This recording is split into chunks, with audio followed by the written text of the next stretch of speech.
What is up, guys? Welcome back to Season 1, Episode 4 of D Speech Podcast. You guys already know who it is, but for those who don't know my name or who I am still, I'm Daniel. I can be new.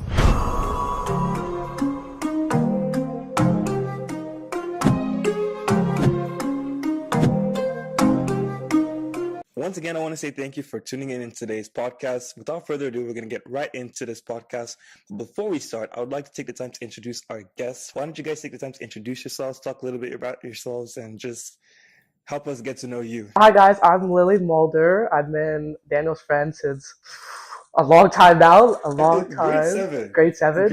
Yeah, it's been a few years. We met at track. I go to West Texas A&M on a softball scholarship. I'm taking sociology. My name is Reese Sharman. I've known Daniel for like a year and a half, and I guess like have been friends for a year and a half. Really? It was in grade 11, so like a year and like a half. It was basically grade 11 track.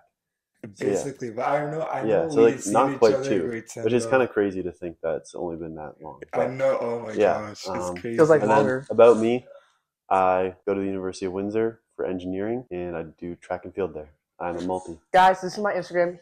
This one and this one, because I got 2. And here's Reese's. And then follow Daniel. Hit that subscribe button. Once again, I'd like to say thank you guys for tuning into today's podcast. And without further ado, let's jump right into it. So we're going to begin this first segment with an icebreaker. This icebreaker is called 2 Truths and a Lie. Obviously, you guys know how the game works. You come up with 2 truths and 1 lie. And let's get right into it. Who wants to go first? He does. Okay, so I have 2 pets. Why are you laughing? You already know. I have a fantasy football team that is currently in the finals. Mm-hmm. 3 of my grandparents came from different countries. Okay, I believe that your grandparents, I believe that part. That one is the truth. What was the second one again? I have 2 pets. Oh, and the fantasy football. Yeah, I have a fantasy football team that's in the finals. Reese, I've never known you to like fantasy football. I didn't even know. My guess is the fantasy football one. I think that one's a lie. So you think it's a fantasy football? No, I do actually have a team in the finals right now. Oh my god! I do have 2 pets, and only 2 of my grandparents came from the I should know that too. My grandma on my mom's side, she's like, well, I call her my oma because that's Dutch, and she came from Holland. And then my grandpa on my dad's side came from England. Okay, do you want to go next, or do you want me to go next? Okay, I'll go. Okay. I love softball. I love track, and I am 5'9". I think the softball and track are the truths. Wait, I think is the 5'8" the lie? I think she said 5'9", but I think I she's said 5'8". I'm 5'9". I think she's 5'8". No, I'm actually 5'8". Oh my gosh, you had me scared for a second. My turn. I am learning how to crochet. I have broken more than 1 bone over my lifetime, and I can drive a stick drift, like manual driving. Why is that funny? Okay, I'm not gonna go. True. You can't. I'm gonna go with the broken more than 1 bone. I'm gonna go with the crocheting. No shot. Yeah, Reese was right. You actually learned how to crochet? Yeah. I crochet. I can teach you. Yeah? Yes. No, I'm being so for real. I can teach you. My uncle taught me how to drive a stick drift. I hate driving stick drift. Just give me the automatic. I'm okay with that one. The electric car. You drive for me. Yeah. Anyways, I just want to say thank you guys once again for tuning in on that first segment. Obviously, we had a lot of fun with that. Now we're going to move into our next segment, which is a question segment. In the past, I posted on my Instagram for you guys to ask me questions or send me statements that you guys think we should talk about on the podcast. I've taken it upon myself to take those statements and those questions, put them in a piece of paper, fold them up, and toss them in a hat. And we, as a group, have picked specific questions that we think we should talk about on the podcast today.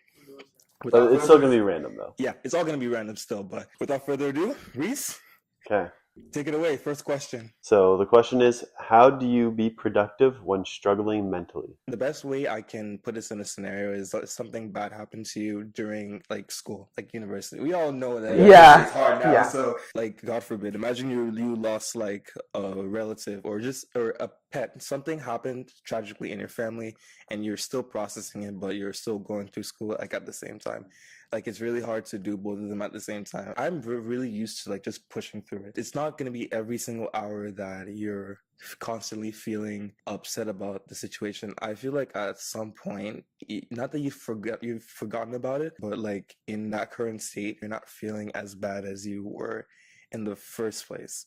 So using that opportunity to kind of like push through the pain, use that time to be able to get as much as you can done, so that when you relapse back into feeling those emotions, it won't feel like you spent all those other feelings kind of just sitting there and doing nothing. You were doing something productive. Another thing I was thinking of was, it's kind of what you deem productive. So if you're struggling, just doing like something small at that moment is going to be productive. Obviously, like if you're super healthy, you're doing great, you want to sit down and study for like 5 hours, that's super productive. But if like there's this small assignment that you have due and something like really bad just happened, this assignment might only take like 30 minutes. Maybe there's other stuff you could be doing in the background to be more productive. But in that moment, like the most productive thing is to get that done and then just take some time to yourself. Me personally, like I struggle a lot mentally at school because obviously I live away from home, and like softball, school, like it's a lot. But in those times, like obviously I take time to myself, like as both of you said, but I like to distract myself. So when I'm distracting myself, I'm releasing like all those negative vibes and energy out. So like I'll go to the gym, I'll go on a run, I'll go back to the field. Even if I was having a bad day, I'll go back to the field and have fun. Make sure you're productive in like a positive way, not something that's gonna stress you out and make you feel more upset or mentally drained than you already are. And just remember to take breaks. And take breaks, exactly. And I was just thinking about that too. I'm like, if there's a hobby or just something that you know you love doing, I mean, use that time to do those things that'll make you feel better instead of sitting there feeling bad for yourself and, you know, like overthinking. Overthinking it, exactly. Like sitting there like, oh my goodness, like just like you said, God forbid, never want to lose someone, like sitting there, oh my goodness, they're gone. Like think of all the happy memories that you have with them, you know what I'm saying? Exactly. It's also good to make sure you have someone that you can always feel like comfortable talking to. Definitely. And, like, and maybe it's not necessarily always the same person. Like sometimes for me it's gonna be my mom.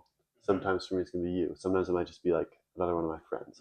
That just someone that you can trust. Last year, going into the New Year's, one of the things that I really wanted to work on myself was being a good listener, because I realized that looking at youths our age, I realized that not a lot of us have those people that can just sit down and open their ears and just listen to what they have to say. Back then, when I really thought about it, I told myself that I wanted to be that person that everyone can just come to, just talk, like vent out your problems, just, you know, get everything out, because I know at some point, you know, you just feel like you want to crash out. And nobody is there to like listen. Everyone is kind of looking at you like you're weird. They're looking at you like you're weird, and they don't have a clue of what's going on in your life. You've been holding it into yourself for so long, and all of a sudden you just burst out with all these emotions. So yeah, I mean, at that time I told myself that I'd work on that, and up until now I really feel like I've developed and becoming a good friend in that aspect. Next question: what advice could you give about dealing with conflict? Don't avoid it. Don't avoid it. Like as much as it may not be your fault, and there's like conflict, don't avoid it. If just say someone did something or you don't like the way that they're acting or whatever, like don't just like be mad at them, just like block them out. Like at some point you have to like come together and fix it. So just face it. And don't be like, no, I don't want to, or it's not my fault. No, I get where you're coming from, but I know that there are certain people that it's just a part of their like their nature. Like that's just who they are. I've been developing this like attitude where if something bad happens to me and I mean dealing with it isn't really gonna make a difference, I kind of just like walk away from it. Because another thing that I have come to understand about adulthood is there are gonna be like a whole lot of problems being thrown at you. Well, a lot of those problems, first of all, let me emphasize this. A lot of them can either be like unnecessary problems or like major problems. And I'm not saying that you shouldn't deal with those like major problems, but deal with the problems that you know are gonna have a serious effects in your life. That's one thing that I really try to understand. If it's not an issue that's not a big deal and that's really not going to impact you in a negative way, then you can always just walk away from it. I'd say one thing to keep in mind is you got to make sure that you're bringing up with like the appropriate people. Like if if I had an issue with like something you did for some reason, like I don't need to go tell 5 other people first. Oh, me and Daniel have this like super big issue, and like don't get other people involved because then that's just going to make other people mad, and then they're going to take sides. Also, another important thing is knowing when to kind of not give up, but just kind of put a hold on like the conflict. You guys get like in an argument, there's 2 people getting in an argument. It's just clearly not going anywhere at that time. Just knowing when to say this. As of right now, just agree to disagree. Come back to this another day when we're both just reflect on what everyone said. Even like with our relationship, like obviously in relationships you fight. And like even when we argue, sometimes we're like, hey, you know what?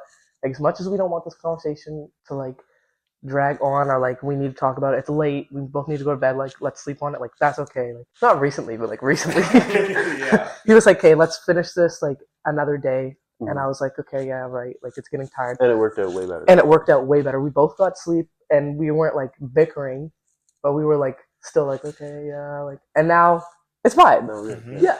That's good. All right, let's go on to our next question. You know you gotta pick a question at some point. If I can open it. How do you realize you're being delulu? People sometimes to be like, hey man, what's going on? Like, yeah, get your head straight. Everybody's delusional though. In a little way, like if you think about it, we're all delusional, we just don't know. Wait, what do you mean by that? Like we all think of the world in different ways. So to other people, we're delusional.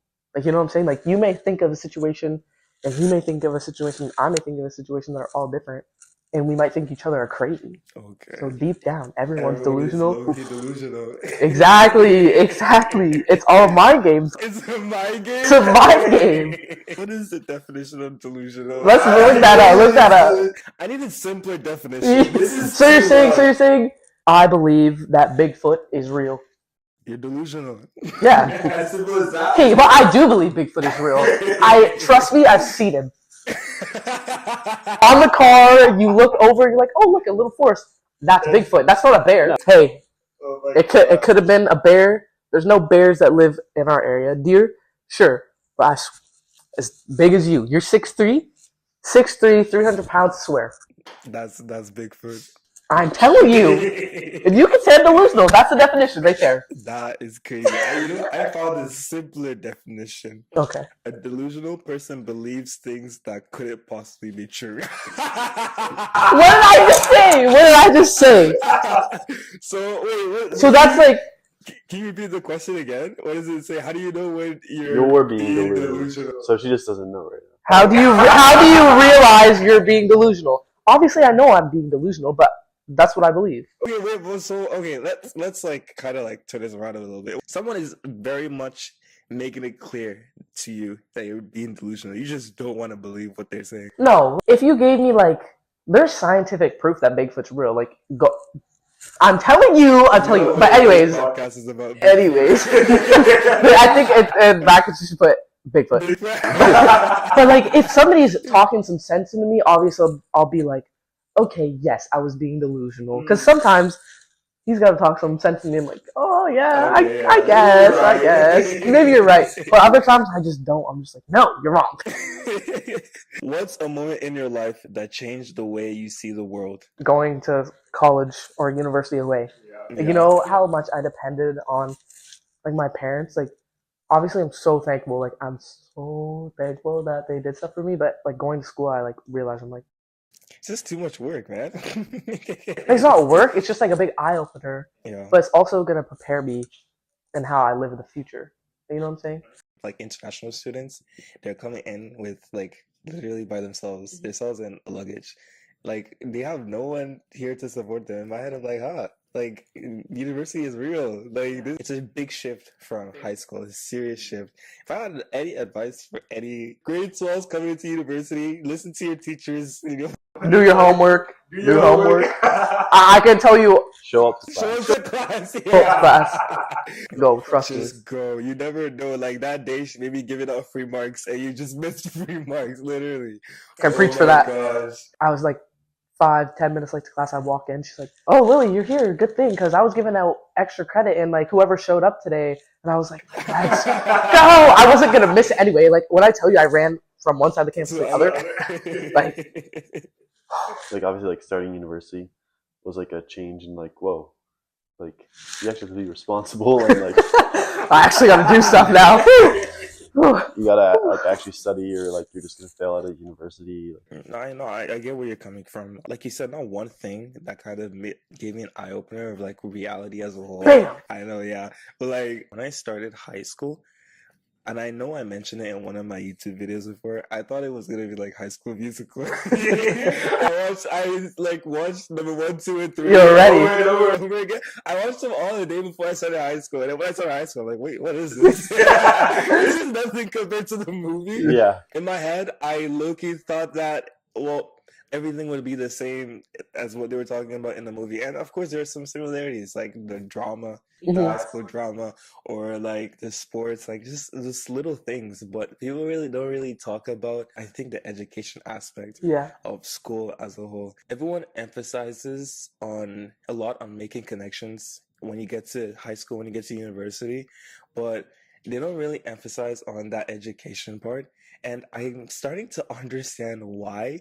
I think it's because they're trying to wear out those that they feel are not capable of progressing in not high school. High school, they still kind of care about you. Yeah. University, they don't care. Yeah, because if you don't put an assignment in, they're not going to be like, they're not going to baby you. Yeah. Exactly.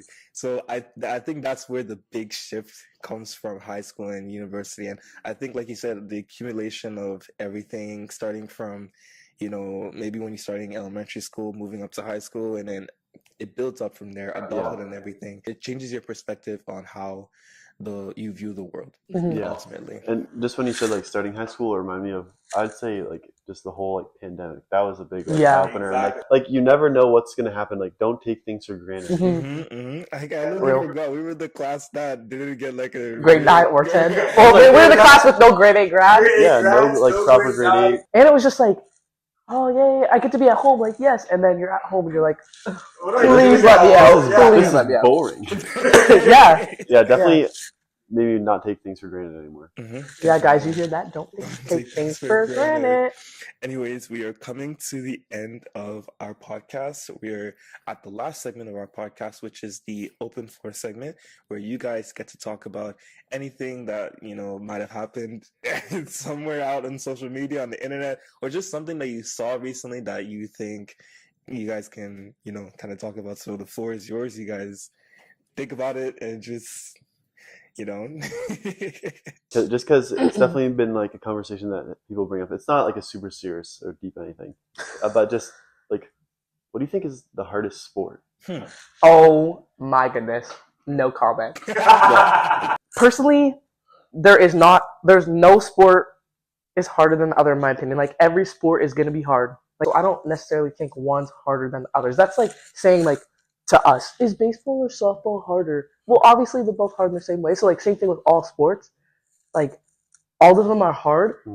It's just do you have the abilities to do the sport? Because if you don't, you're gonna be like, this is the hardest sport in the world. But if you do, you're gonna be like, oh, this is easy peasy. Like some of them require more like just raw athleticism. Some of them require like patience. Like track and field. Like you can look at that. Like, and then you look at and then you do it. You're like, you do it. You're like. Right. Okay, you're looking at like Olympics. You're looking at the Olympics and like, oh wow, that looks easy. But you know how much work they put into that? God. Watch sprint. I saw this one post. It was like Usain Bolt he trained for 20 years. He trained for 15 years to run 9.5 Yes. Like really think about it. Like you gotta think about it. And then you look at like dance is another thing too. To get better, you have to like put the work in. Look at other sports, some people just have raw talent. Like basketball for me, like I was talented. Like I could just do it. I wasn't like, oh, I have to train. Like obviously I did have to put the work in because like hard work beats talent when talent doesn't work hard. Like that saying, like obviously I had to put the work in and I did. And it's also about like finding your place. Like it can either be like finding the right sport for you or even just like the right place in that sport. Exactly. Right? Like I can't shoot to save the life. That's true. But like me too. But you already know, like just because I can't shoot, that doesn't mean I can't be effective. I played like almost like every minute, every single game because I would hustle on defense, get blocks, get rebounds, get assists. Even like the example of me and Reese, like we both did track, and at one point my skill level was higher than his. Now it's opposite. Like He's a track athlete at the University of Windsor. I'd stopped doing track, like club track, a while ago, and like high school track. So like, obviously, he knows what he's talking about over me now. Yeah. Mm-hmm. It's like there's that. But baseball, I don't know about that. No, I don't know about that.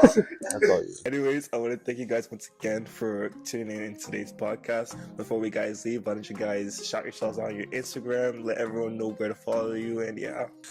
Right here and here, because I don't actually know the names. Mine is R_Sharman06. All right. Thank you guys once again for tuning in today's podcast, and we will see you guys in the next podcast.